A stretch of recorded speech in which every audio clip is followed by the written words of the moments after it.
going. Hey guys, welcome back to Bible Fun with the Duns. Today we're studying 1 Kings chapter 12. Let's get started. Okay, 1 Kings chapter 12. Here's what you got to remember about this chapter.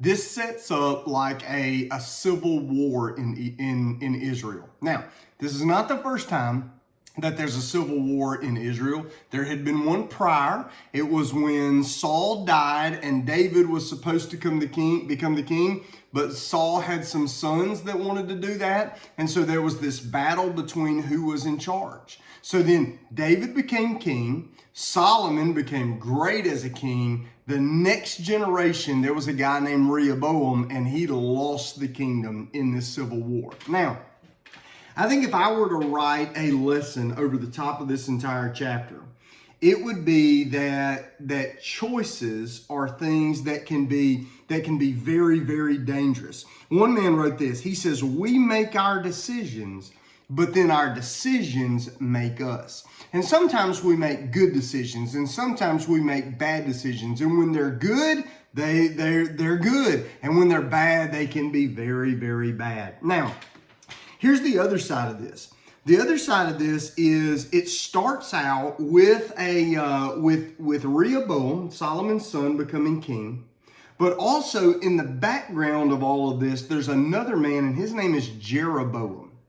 Jeroboam was one of Solomon's servants, and God had promised Jeroboam that because Solomon had not done what he was supposed to do, that Jeroboam was going to be king. Now, sometimes we think that things happen in the world and this was all a surprise to Solomon and to Rehoboam, but it wasn't. So they knew that Jeroboam was going to be the next king. Now, you think that Rehoboam, who was about to become the king, you think that he was happy about that or irritated about that? Irritated. Do you think that he was willing to just be like, well, hey, whatever God says, or was he thinking, I gotta fix this? Okay, so let's just kind of put it all like this. So Rehoboam is 41 years old when he becomes king. And he gathers all the people. It says in verse number 1, they went to Shechem. Now this is the place where God had years ago appeared to Abraham in Genesis 12. It's the place between the mountains where Joshua read the blessings and the curses. So this is an ancient place that meant a lot in Israel's history. So when all the people show up to make Rehoboam king, one day when that happens, Rehoboam looks out over the crowd and guess who he sees? He sees Jeroboam. Now, do you think he was like, hey, my old friend? Or do you think he had different feelings about that? He had much different feelings. He was probably a little nervous. He was probably a little curious, like, now what's about to happen? He was probably also kind of intimidated, because he knew he had heard what God said about him. And so Rehoboam is thinking he's about to become king, but he looks out and he sees this guy. And now all of a sudden he goes, oh my goodness. Well, what if I'm not? So the people came to Rehoboam and they said, look, they said, your family's always been good to us. David was good and Solomon was good, but now we got to deal with you. Here's something interesting I learned. I read some time ago that in great companies that somebody starts, like somebody starts a business and it takes off, and then the next generation comes along and it takes off even more, so there's success and then there's even more success. The average company that stays within a family only survives 3 generations, because one generation works really, really hard to start it. The other takes what the first has done and he takes it even further. But the other one, the third generation is kind of like they grew up being successful, so they don't take it seriously and they just squander it. That's kind of what's happening here. So everybody comes to Rehoboam and they said, listen, we loved your daddy, we loved your granddaddy, but your daddy was really hard on us. He's like, we put up with that because he was always successful, but we would like to have a different kind of relationship with you. And so Rehoboam looks out over the crowd and he sees Jeroboam, and Jeroboam's like, And so he says, hey, let me think about this.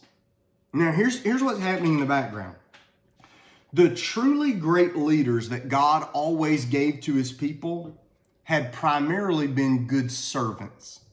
So Moses and Joshua and Samuel and David, they had all served God really well, and they were servants of the people. They did what was best for the people. But when you read Solomon's story, was Solomon a servant of the people, or do we have more evidence here that Solomon was really good at building up for Solomon? Building up for Solomon. Yeah. And so his son, that's all he saw. And so when you read this, we see that maybe since Solomon had embraced, instead of being a servant, he kind of like being a celebrity.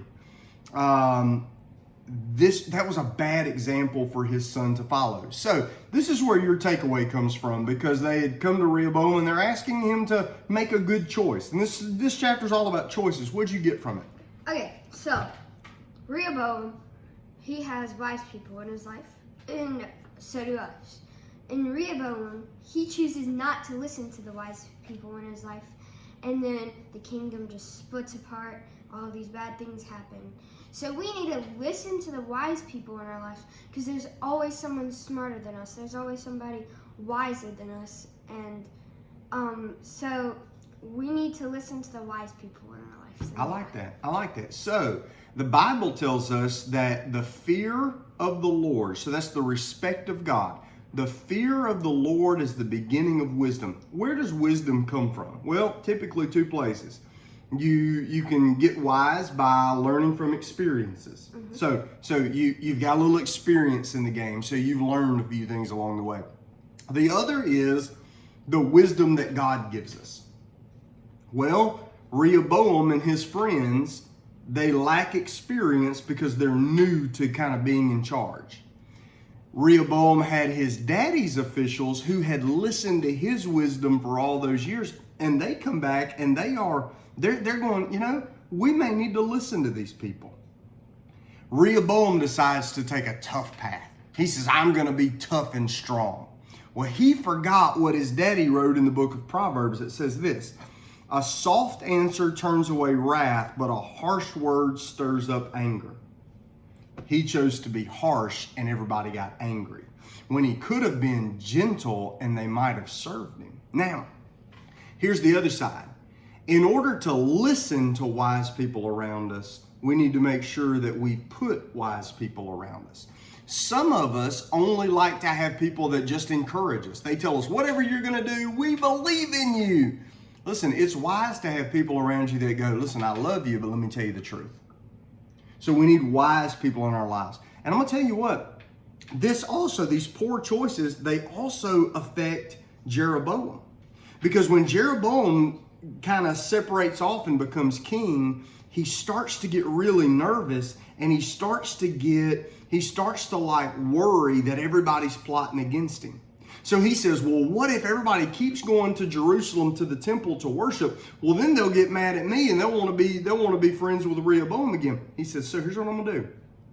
I'm going to create some false gods, some idols, and just tell people to worship them. What did he create? Do you remember? 2 golden calves. 2 golden calves. Do you remember any other time in the Bible when they were worshiping golden calves? When? I'm pretty sure when they were coming back from Egypt. Exactly. So he reached back into their old sins and he says, well, they fell for this before. Let's just make it new. And so God had given Jeroboam a wonderful, opportunity to be a leader, but he turned into a very poor leader. I'm going to tell you why. I'm going to tell you why this worked. Because he wanted his people to worship an idol versus God so that they didn't leave him. He forgot that he was there to serve God and to lead people to God, and he wanted people to follow him. And he knew most people don't want to live by faith. They want to live by sight. So he was going to set up idols for them to serve. But when you read through this, all of this just kind of comes to be that Jeroboam was not powerful, and then God set him up to be king, and then he was more concerned about power, keeping power, than he was serving God. Let me tell you what, the downfall of both of these men in this chapter comes down to wisdom. They didn't have it. One didn't have it and lost it. One didn't have it and he threw it all away. He pursued power rather than walking with God. I'm going to tell you, when we read through this, here's what we're learning. We need wisdom. And we would be wise to read this and go, I don't have to make their mistakes to learn what they learned. I should read what they did and do the opposite.